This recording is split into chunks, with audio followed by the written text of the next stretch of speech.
Hi friends, good morning, welcome back to the new blog. और अभी time हो रहे हैं 8 और मैं आज कॉलेज नहीं जा रही हूँ और मम्मी का ब्रेथ है तो थोड़ी हेल्प करा दूँ, फिर मिलती हूँ। तो ये देखिए, मैंने आलू का चिप्स डाला है और आपको भी खाना है तो आ जाइए। अब फिर मैं अब जा रही हूँ पोछा लगाने के लिए। मैं जा रही हूँ घर का काम करने। अब व्रत है तो खाना मैं बनाऊंगी। मैं चलती हूँ पोछा लगाने के लिए, घर का काम कर रही हूँ, पोछा लगा रही हूँ।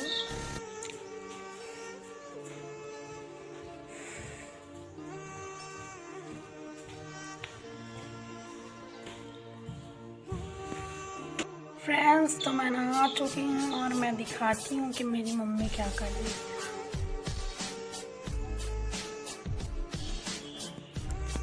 ये दे मेरी मम्मी पूजा कर रही है।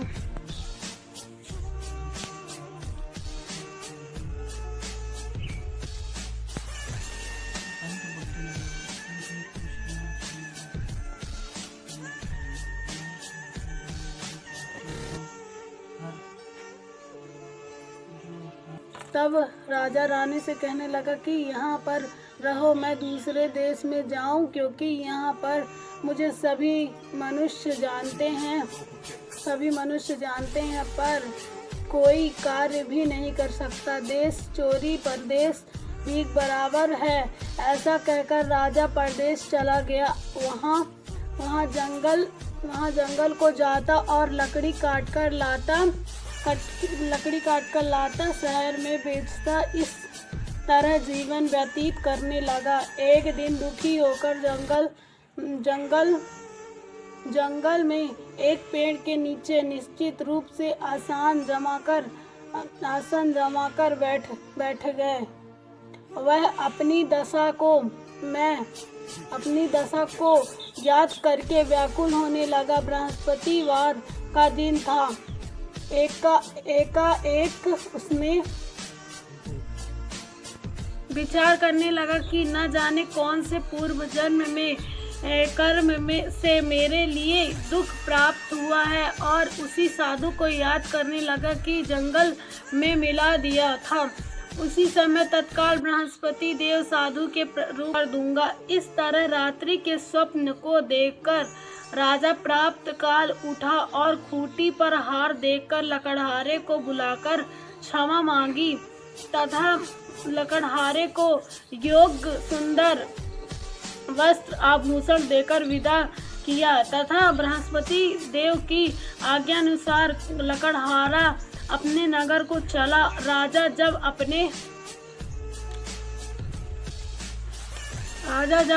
अपने नगर के निकट पहुंचा तो उसे वह आश्चर्य हुआ। नगर में पहले से अधिक बाग, तालाब और कुएं तथा बहुत सी धर्मशाला, मंदिर आदि बन गई। राजा ने पूछा, यह किसका बाग और धर्मशाला है? तब नगर के सब लोग कहने लगे, यह सब रानी और बांदी के हैं। तो राजा को आश्चर्य हुआ और गुस्सा भी आया।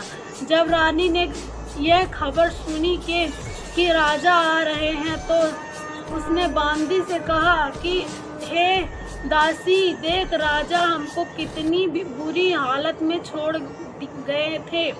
हमारी ऐसी हालत देखकर वह लौटना कहाँ है। हम तुम्हारी कथा भी सुनेंगे। राजा ने दाल निकाली और जब कथा आदि हुई थी कि मुर्दा हिलने लग गया, और जब कथा समाप्त हो गई तो राम राम करके मनुष्य उठकर हो गया।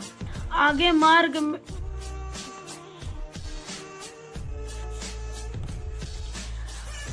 मार्ग से एक किसान खेत में हल चलाता मिला। राजा ने उसे देखा और उससे बोला, अरे भैया, तुम मेरी बृहस्पतिवार की कथा सुन लो। किसान बोला, जब तक मैं तेरी कथा सुनूंगा तब तक 4 हरैया जोत लूंगा। जा अपनी कथा किसी और को सुनाना। इस तरह राजा आगे चलने लगा। राजा के हटते ही बैल पछाड़ खाकर गिर गए तथा उसके पेट में बड़ी जोर का दर्द होने लगा। उस समय उसकी माँ रोटी लेकर आई। उसने जब यहाँ देखा तो अपने पुत्र से सब हाल पूछा और बेटे ने सभी हाल कह दिया। तो बुढ़िया दौड़ी दौड़ी उस घुड़सवार के पास गई और उससे बोली कि मैं तेरी कथा सुनूंगी, तू अपनी कथा मेरे खेत में चलकर ही कहना।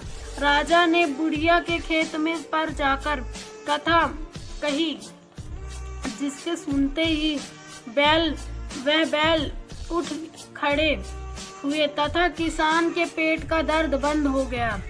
राजा अपनी बहन के घर पहुंचा। बहन ने भाई के खूब मेहमानी की। दूसरे रोज प्राप्त काल राजा जगा तो वह देखने लगा कि सब लोग भोजन कर रहे हैं।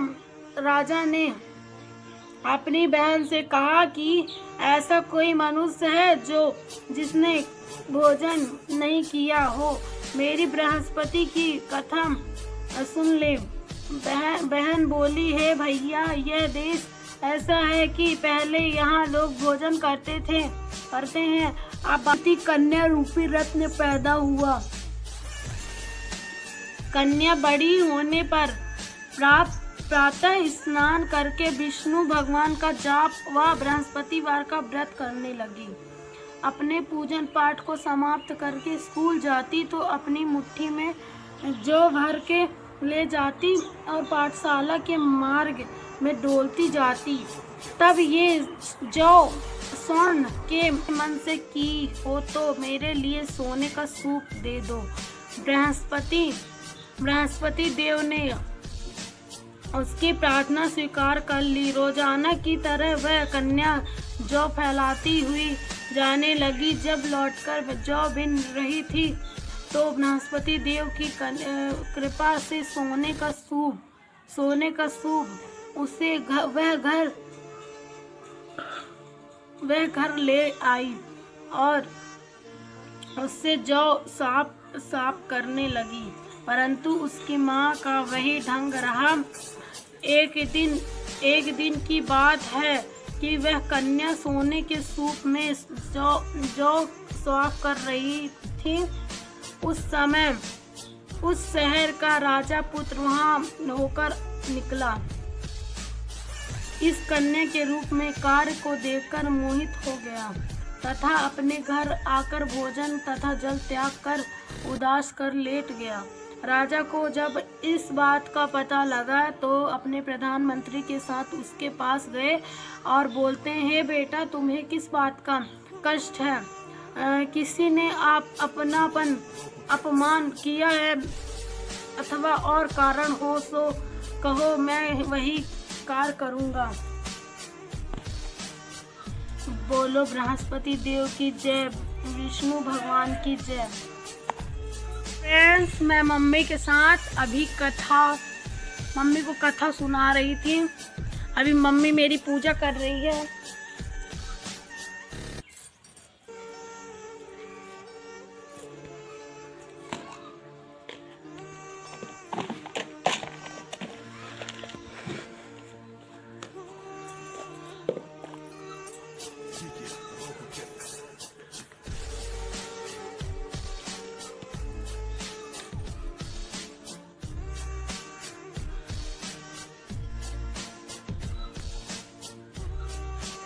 तो अब मैं जा रही हूँ खाना बनाने। फ्रेंड्स, दाल चावल बन गया है और अभी भाजी बनाऊंगी। फ्रेंड्स, खाना बन चुका है और अभी मैं नहीं खाई हूँ, थोड़ी देर से खाना खाऊंगी। अब वीडियो को यहीं पे समाप्त करते हैं, फिर मिलते हैं अगले न्यू ब्लॉग में। तब तक के लिए बाय बाय। मैं जदों तेरे ख्वाबां वाली रात तुरिया